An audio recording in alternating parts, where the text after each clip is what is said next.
and welcome to my channel. I'm Old Joe. In recognition of the 50th anniversary of one of my favorite old TV shows of the 1970s, I have been watching episodes of the NBC series Search. Now, Search was a little-known science fiction detective series that aired Wednesday nights at 10 during the 1972 fall season. Episode 3, titled Short Circuit, originally aired on September 27, 1972. If you like the content, be sure to like, subscribe, and comment. Search was my favorite show back when I was 13 years old. To quote the back cover of the DVD set, it's the coolest spy-fi show you've never seen. Join me as I dive into Episode 3. Beware, spoilers lie ahead.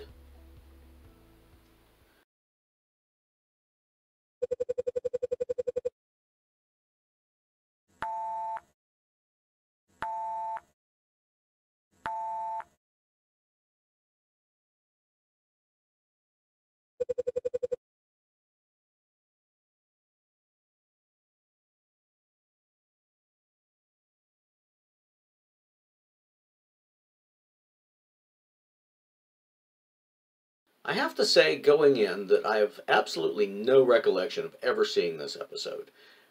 The opening scene looks absolutely fake. It might have passed muster on my old 25-inch black and white console, but on a 60-inch high-def television, the miniatures look like, well, just that, miniatures. The miniature utility poles are blown up and knocked over by the activation of an experimental device they refer to as the SHF Megatrans package. Ford Rainey is uncredited as Dr. Barnett in this episode. He calls in on a video call with the emergency assignment as usual. It seems that negotiations with Dr. Carl Moen have failed, and the man has gone into hiding. World Securities was hired to find the missing man, and one of their probes did manage to locate him. The probe agent is Arnold Hiller, who we never get to see except for his hand and part of his sleeve. I thought it was going to be Lockwood. He opens a door to show a strange scene that's terribly overdubbed, featuring Dr. Moen and his aide, Mr. Landis. Moen is played by Jeff Corey.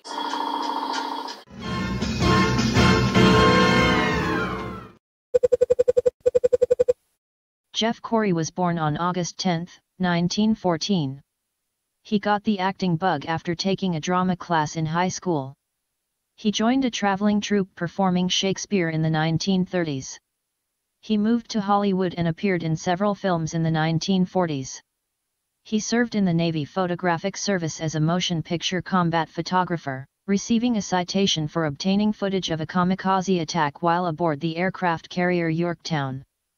In 1951, he was caught up in the Communist scare. He appeared before the House Committee on Un-American Activities, but he refused to testify, pleading the Fifth, and he was blacklisted for 15 years. He began teaching and became a respected acting coach in Hollywood. Among his students were James Dean, Kirk Douglas, Jane and Peter Fonda, Barbra Streisand, Leonard Nimoy, and Robin Williams, to name but a few. Jeff Corey died on August 16, 2002 at the age of 88. It seems to me that Jeff Corey could use some tips on ADR. Landis is played by Nate Esformes.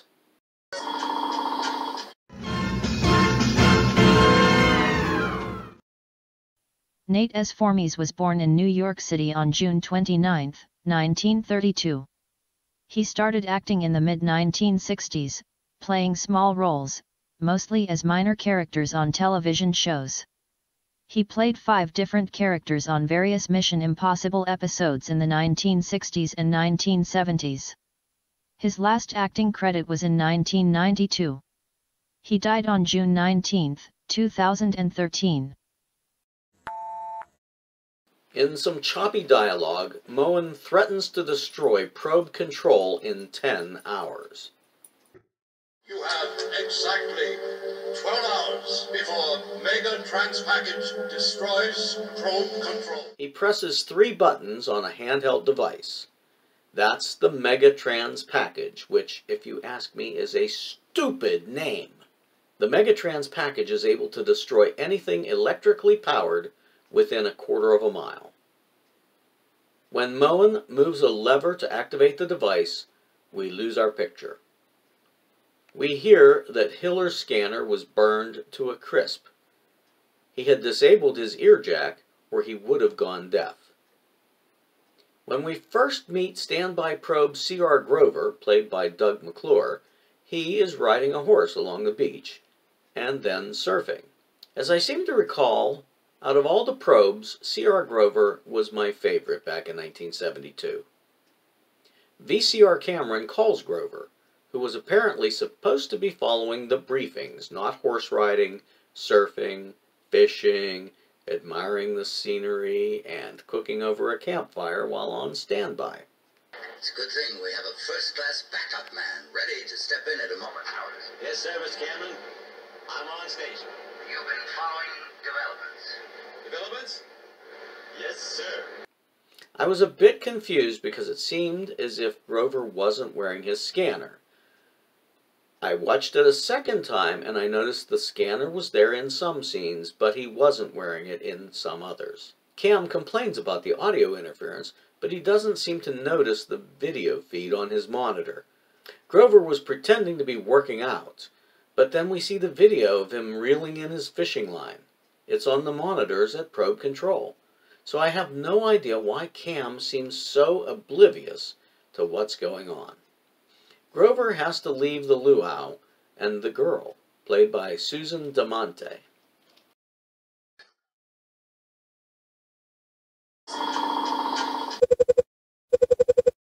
Susan Damant was born on June 17, 1950. The former candidate for Miss California got her first role playing a groupie in the 1972 film The Candidate.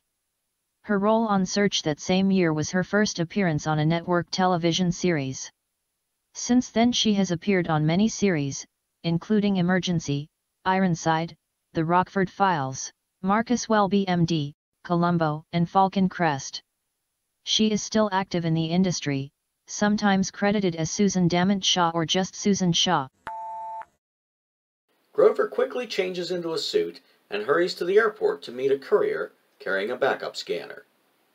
Then he heads for a rendezvous with Agent Arnold Hiller to deliver the scanner to him to replace the one that was fried by the Megatrans Package. After all the passengers are off the plane and Hiller isn't among them, 2 men carry a body bag down the air stairs. Probe Agent Arnold Hiller was found dead in his seat after having a few drinks and dinner.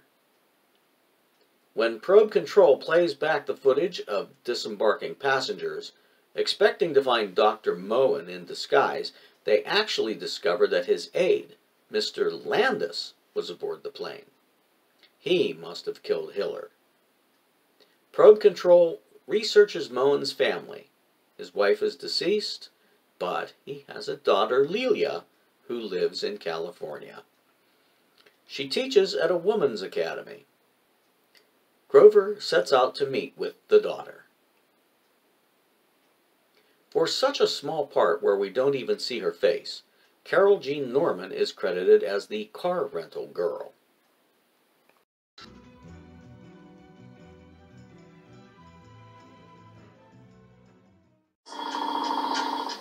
Carol Jean Norman only has one listing on IMDb. She played the car rental girl on episode 3 of Search. There is no date of birth or other information listed for Carol Jean Norman.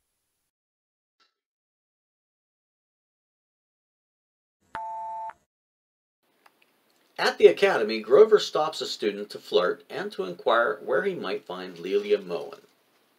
At first glance, I could have sworn that the part of the student was played by Cheryl Ladd, but in checking the credits, she was Barbara Rucker in her first television role. Barbara Rucker was born on January 3, 1948 in Illinois. Her role on Search was her first television appearance. She later appeared on such shows as The Rookies, The Stepford Wives, As the World Turns, and as Ginny Marshall on the 1980-82 television series Texas. She has not appeared on screen since 1988. She is 74 years old. She points to the teacher conversing with a group of students under a tree. Grover heads over to meet Lelia Moen, played by Mary Ann Mobley.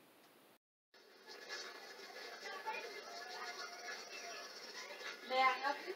Miss Lelia Moen? Yes. My name is C.R. Grover. Could I speak to you a moment? It's about your father. Mary Ann Mobley was born on February 17, 1937 in Mississippi. She won Miss America in 1959. She was a frequent guest star on television series in the 1960s and 70s, appearing on Perry Mason, Mission Impossible, and The Man from U.N.C.L.E. prior to her appearance on Search. She was originally picked for The Girl from U.N.C.L.E., but was ultimately replaced by Stephanie Powers.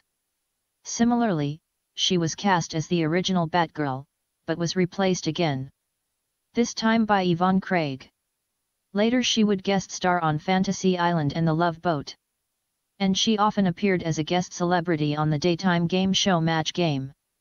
She had a recurring role on Falcon Crest. She died of breast cancer on December 9, 2014. Grover gains her confidence and she informs him that her father is flying in at 3 p.m. Cam coordinates an ambush to capture Carl Moen, but the scientist is much too smart to fall into that trap. He drops a Megatrans package on a timer by parachute, and it knocks out all electronics in the area before he comes in for a landing. Landis, who is there to meet Moen, gets the drop on Grover. Then Landis and Moen take off with Lelia aboard.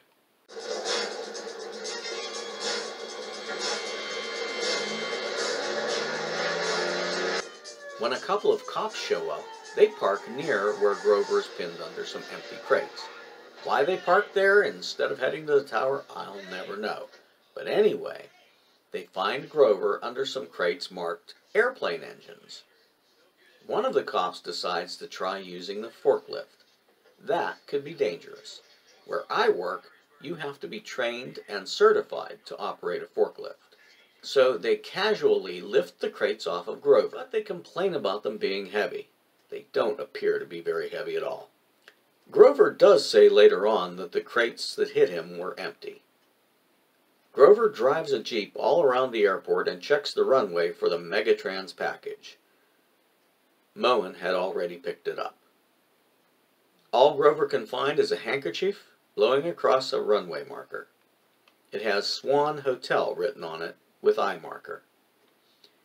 Now what are the chances that she could write the note on the handkerchief without her father seeing it, get the handkerchief out of the airplane somehow, have it end up where Grover can find it? The odds against that? Spock, what are the odds in getting a Royal Fistman? I've never computed them, Captain. Well, they're astronomical, believe me. Probe Control can't come up with a Swan Hotel, but after a few moments of thought, Grover has a realization and he runs off. In fact, Doug McClure does a lot of running in this episode.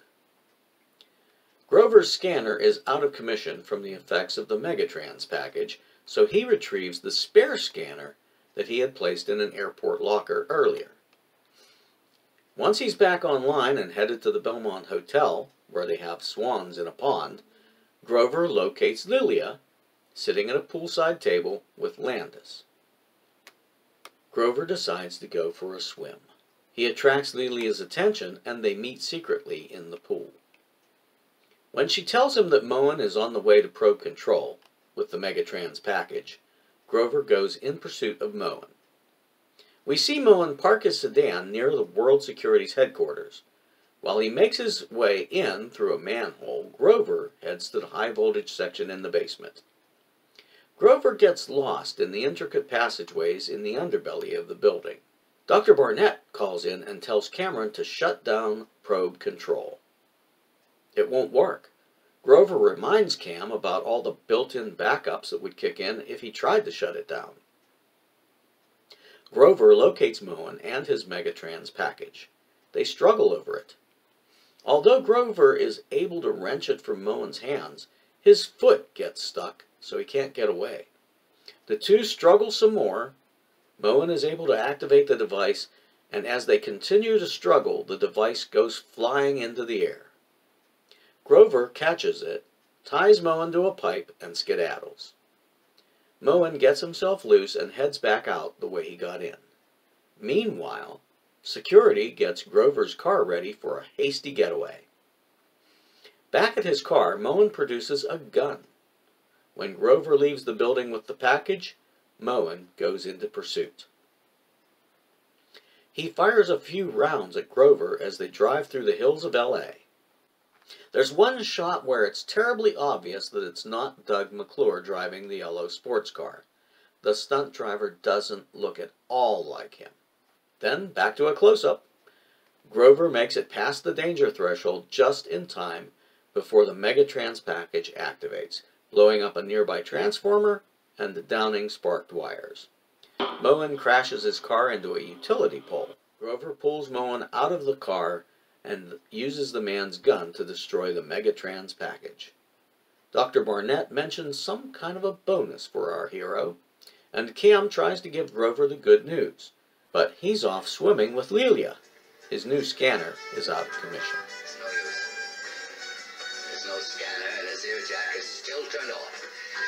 He's probably out there risking his neck.